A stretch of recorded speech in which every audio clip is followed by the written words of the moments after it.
Thank you. Our first order of business is a presentation, and it is my pleasure to introduce tonight Leonardo McClarty. Leonardo assumed the role of the President and CEO of the Fayette Chamber of Commerce starting in November. Mr. McClarty's prior roles include leading the Howard County Chamber of Commerce in Maryland, serving as Director of Economic Development and Community Development in the city of York, Pennsylvania, and a decade-long stint as President and CEO of the DeKalb Chamber of Commerce in Atlanta. Welcome to Peachtree City. Welcome back to Georgia, Leonardo, and thank you for being with us tonight.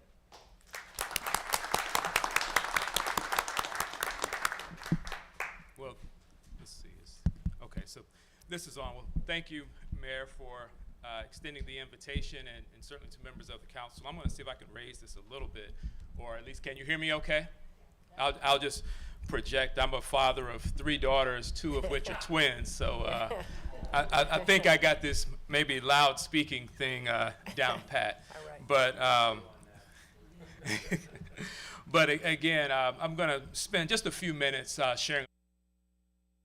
And ultimately, what's really going to be important for us this year, being that I'm a football guy and being in SEC country, I'll use a football term. It won't be anything in here that you might feel that's, glamorous, but really essential, what I would call blocking and tackling and doing some basics that we need to do as an organization for much of this year.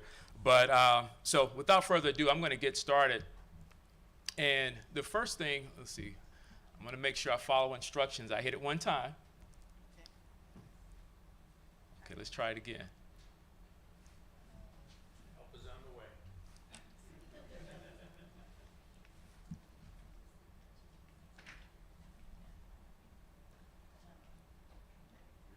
All right.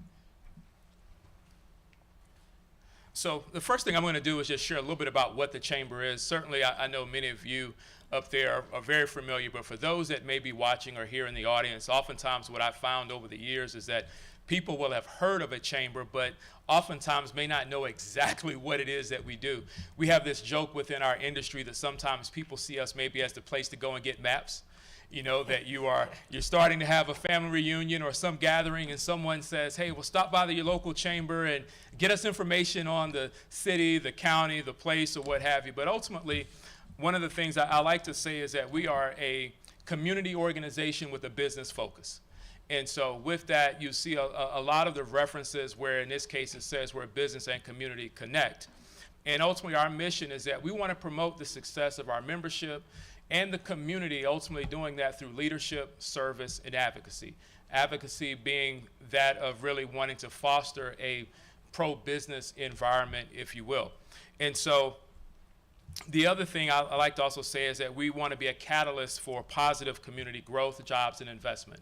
And so a lot of what we do from a purely mission perspective is really centered around, again, business, jobs, opportunity. So for this year, when you really look at what is the Chamber about and what will be our areas of focus, it's really fall into 5 categories.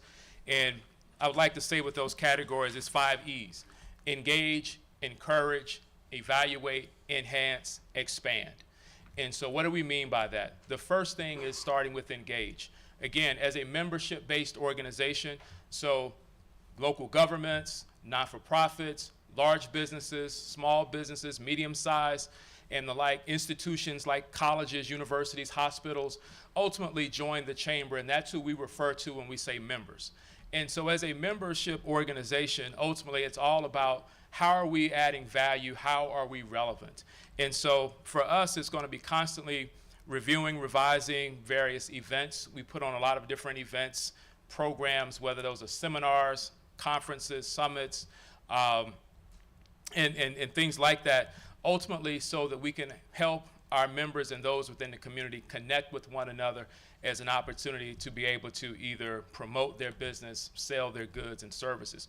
So a lot of what we're going to really focus on is how do we continue to engage the membership, how do we obviously grow by acquiring new members and so forth. The second, when we talk about encourage, that really gets into the heart of what chambers were founded to do. Oftentimes, people may have their first experience with a chamber by going to an event, but chambers were really founded to be ultimately drivers of, again, jobs, also to be able to, again, to work with our elected officials, our appointed officials on things that would ultimately lead to economic development and positive growth. And so in this case, we want to, again, continue to work closely with our development authority, our cities, our counties, certainly, ultimately to be able to advocate for, again, policy that's going to aid in business growth and economic development. So when we get into the third area where we talk about evaluate, and this is really operational. And so while on the one hand, the chamber is a not-for-profit organization, at the same time, we've catered to businesses. And so there's a certain expectation that we're going to run our organization business-like, and thus we need to make sure that we, again, function like that. We have certain key performance indicators, and that we're ultimately functioning at the highest efficiency in terms of how we do the work for this community. And so, again, looking at our operational policies, our processes, ultimately to make sure that we're a well-run organization. The last two center on enhancement, and this gets into communications from a marketing perspective. So I see here where the city has just gone through the process of having a new website. I know also there's newsletters where you continue to try to engage the public so that people know, again, what's taking place, how do they get involved, how do they continue to be able to offer their opinions when they have them, and ultimately we want to be able to do the same thing. And while in this case, from a city perspective, it may be the residents and the taxpayers, in our case, it's members and key strategic partners. And so we want to continue to make sure that on our end that we're communicating, A, what's taking place business-wise, how we're continuing to add value, how we continue to assist them in their small business growth, particularly when you look at about maybe 80% easily of our membership are small businesses. They're the local people around here, whether it's your tax professionals, maybe it's your local restaurateur, maybe it's a retailer. And so that communications piece is going to be vital this year as we continue to grow and develop. And then the last thing really gets into expansion, which is really about collaboration. Recognizing that community challenges, regional challenges, they can't be solved by us by ourselves. They can't be solved in a vacuum. This is where, again, we're going to have to work with members of council, the mayor, city manager, others, economic development, other chambers regionally, to be able to sit down at the table and figure out how do we solve challenges, whether it's related to workforce development, whether it's transportation, whether it's housing affordability, whether it's sustainability.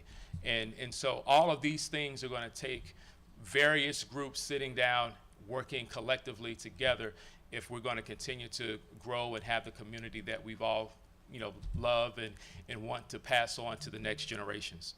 And so that essentially is really the chamber for 2024. And so again, want to be respectful of time, and we'll take any questions that you might have. Council?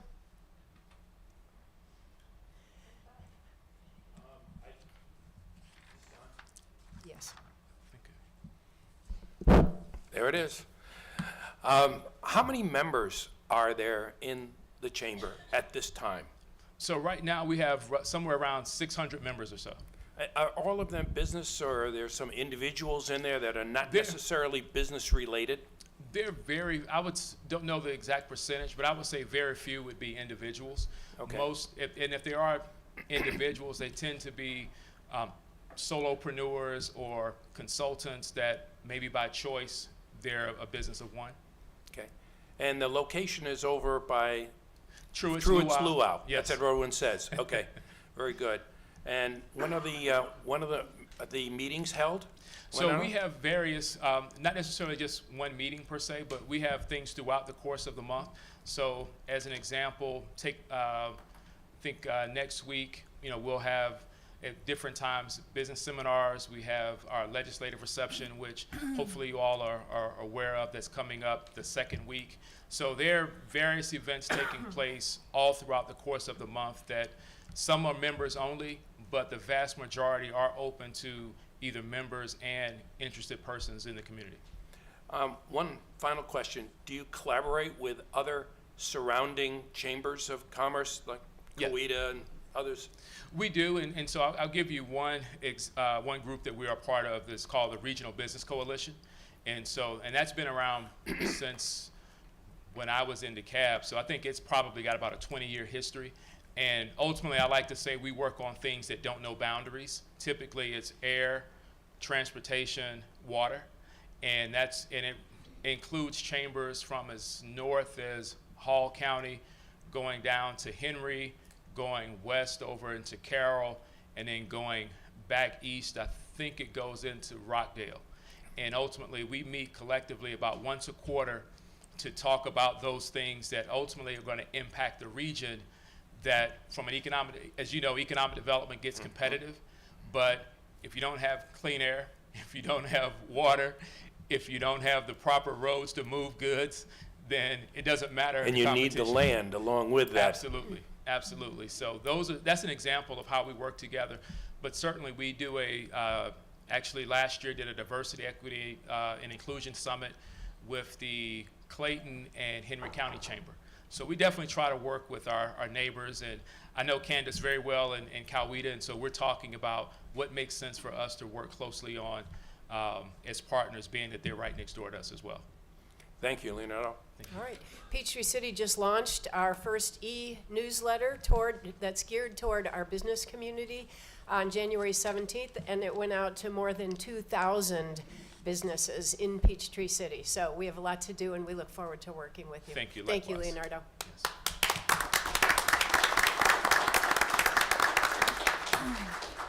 Announcements, awards, special recognition. We're going to start with news about a new golf cart bridge that's coming in. That's correct. Good evening, Mayor and Council. So I did want to announce the great news that the 54 bridge detour, this is the bridge that runs parallel to 54 and goes over 74. While the detour specifically may not be as exciting, knowing that the construction is underway on that bridge is probably the most exciting part. This is just a timeline of dates that are coming up, weather permitting, and we're talking as soon as Monday, February 5th, with some closures for tree removal, to cut back some of the tree line. This schedule only shows to February 14th. However, we determined that there may be closures for both vehicular traffic as well as golf cart traffic throughout the entire construction period, going all the way, again, weather permitting, prior to the weekend of Memorial Day. And again, that's the golf cart bridge that's currently single lane will be a new double wide bridge over Lake Peachtree at the north end of Lake Peachtree, similar to the double wide bridge at the south side of Lake Peachtree. So it's a very exciting project, and we'll just get through all that pain together. Yes, and we encourage residents to go on our website to sign up for notifications. If they don't already receive the slice, they could also sign up for the slice. And we are sending out notifications on our new Navigate PTC navigation app. And speaking of the website. Yes, speaking of the website. So we did want to present the mayor and council as well as the residents with just some information about our new website. The new website was unveiled on Monday. It was actually went live. And with the website, it wasn't just we wanted pretty colors. There was actual data analytics that went into the design of the website. So first we looked at what were the most used pages. We also looked at information as the most clicked links. We also looked at information regarding things that were ADA accessible, making sure that our residents who may have some disability was able to utilize the website no matter what their disability was. We also looked at things that were eye-catching, appealing, drawing the eye, just so that way our residents were able to find things easier. And the use of the colors are from our brand guidelines and logo colors, so that's why you see some of the colors that may look familiar to what you've been seeing throughout the city and some of the other initiatives that we've done. Just to advise, we had started this process back in 2023, so it has been a long process, but we are happy that to see what we've come up with, and this was a labor of love for many staff members in various departments. I also did want to say there has been a internal competition between the library and recreation that they actually receive. They go back and forth month to month on the most clicked items. So what we did, because we noticed that our residents are going to their pages more, they actually received a department header page, which looks like their own page, just making it easier for residents to find things that are associated with the library or associated with our recreation and special events. So if you haven't had the opportunity, please go down to our website. It's www.peachtree-city.org, and just take a look around. You're going to find great things such as detours and updates. For instance, the 54 bridge information's on there. You can find quarterly reports. You can find quick links to our recreation program activities guide, online payments, permits and registration, careers, and then we also launched an Engage PTC where you can follow along with local projects that we have going on. Thank you. Thank you. Wow. Wow. All right, check it out. Also under announcements, awards, special recognition, it is my absolute pleasure to welcome to the podium at this time Arnie Geiger and Wayne Fowler so that we can have the American Legion Post 50 Enforcement Officer of the Year and Firefighter of the Year. Thank you so much for doing this tonight.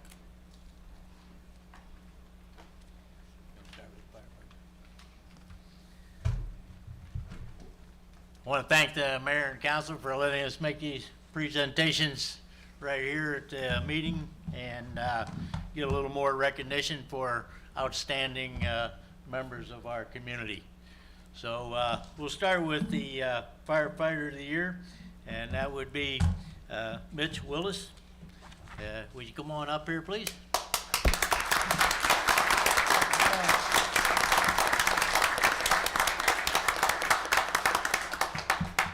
These awards are presented by the American Legion throughout the country, and most posts participate in giving these awards. And we've been very fortunate in Post 50 to have had some real winners that we're not done here because we're sending this to the state. And so when state may choose him to be above the other people in the state. So we've always had some really good entrants, and here we have again this year. We're very pleased this year, and we have a certificate here that says Firefighter of the Year Award 2023 presented to Senior Firefighter Mitch Willis of Peachtree City Fire Department, Peachtree City, Georgia, in recognition and sincere of your outstanding loyalty, devoted public service, and leadership during your 17-year career while serving as senior firefighter, and second in command, ensuring that apparatus are properly staffed while training is done and the reports are completed and checked. He is assigned also as a fire training officer for new hires while upholding the principles of democracy, patriotism, and service of God and country. Presented this day, February 1st, 2024, with Community Award Coordinator Wayne Fowler and Post Commander Arnie Geiger. We're not done yet. We have a certificate here, and Copy of the package. this is Wayne has done an outstanding job on arranging for these certificates and having arranged with the Chief Murphy. Come on up here and get a picture. So Chief Murphy has been very helpful in selection, and on top of that, we have a check for $100. So get in here between Wayne and I, hold that certificate up, and we'll present that check for official pictures here.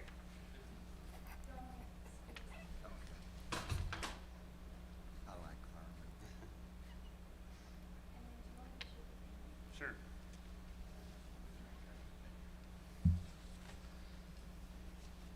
Oh, that's good. I have one more thing, Arnie. Yes, sir. Family in there. I always have one more thing. Step up. You notice that? in front of the podium Uh, so that it's not Step right in here. in front of the podium. Mitch, since I found out in reading your package that you're one of my Marines, Yes, sir.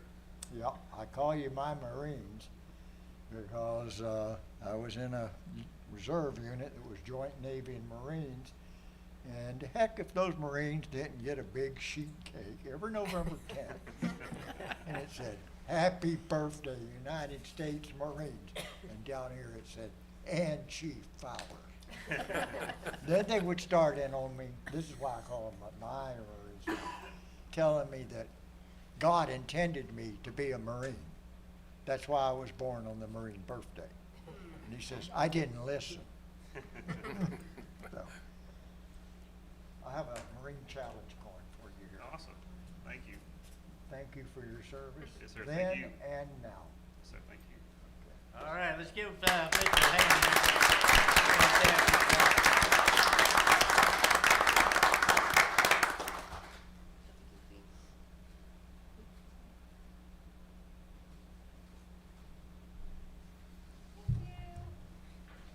Thanks a lot, Mr. Thanks, sir. Appreciate it, sir. We also do the Police Officer of the Year, so a law enforcement officer. We've had plenty of good candidates in the past, and we have a very good one this year. Is Brad here? And we have one president right now, one of the winners that went to state, Anna Lee. Who's that?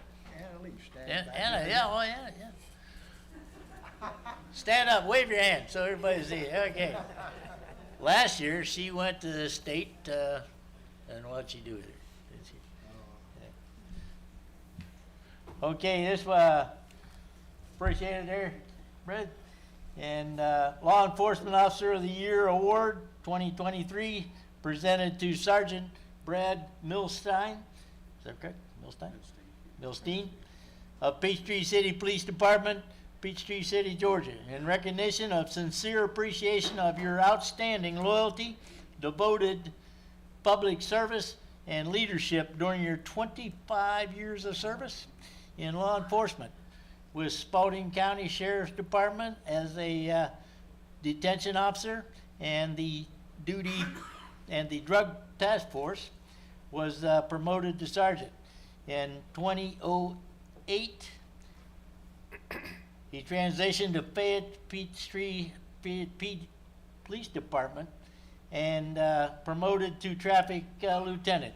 In 2014, Sergeant Milstein moved to the Peachtree City and has served with the patrol division, becoming a police sergeant in the 2016 and overseeing the Department of Training, made major improvements to the training program.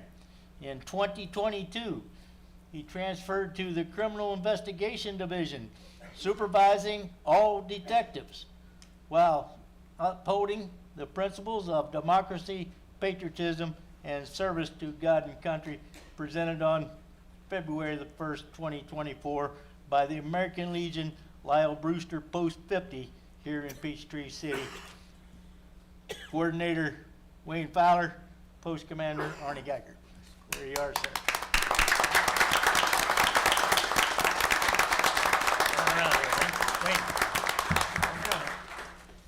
In addition to that, we don't want to leave you out either. We've got a certificate here, and we have a check for $100. And hopefully we'll present this to the state, and perhaps you can move on in the state. All right? Thank you, sir. We appreciate it. Chief, we want to also Chief Moon, because Chief Moon has done a lot of work getting these officers into the program here. Yes, yes, get in. Making a lot of work to get together with us to honor these service people. All right. There you Brad. go, Brad. Okay, Brad. I know you've talked with me twice about this. Yeah, you didn't serve in the military, but you're a police officer. You've been one for a long time and done a fantastic job. So, here's a law enforcement challenge going for you.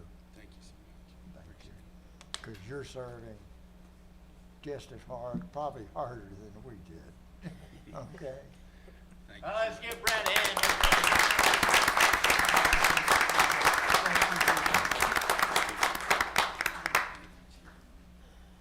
We left out the part about they're supposed to use that money to take their wife, their spouse. Take their wives to dinner? Oh, that make it. Yeah, well, we just want to thank the community.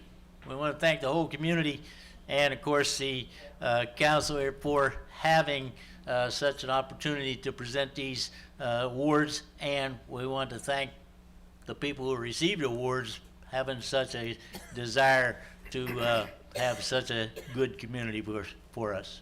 American Legion Post 50, thanks you all for coming. Thank you, Commander. Thank you.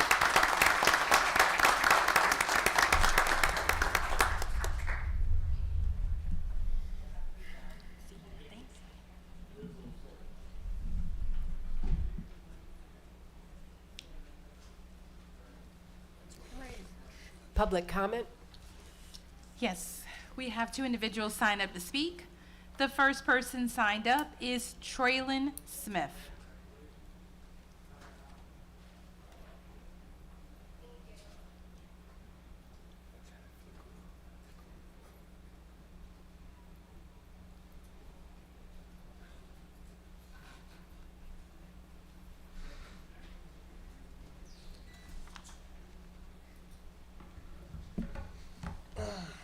Good morning. My name is Traylon Smith.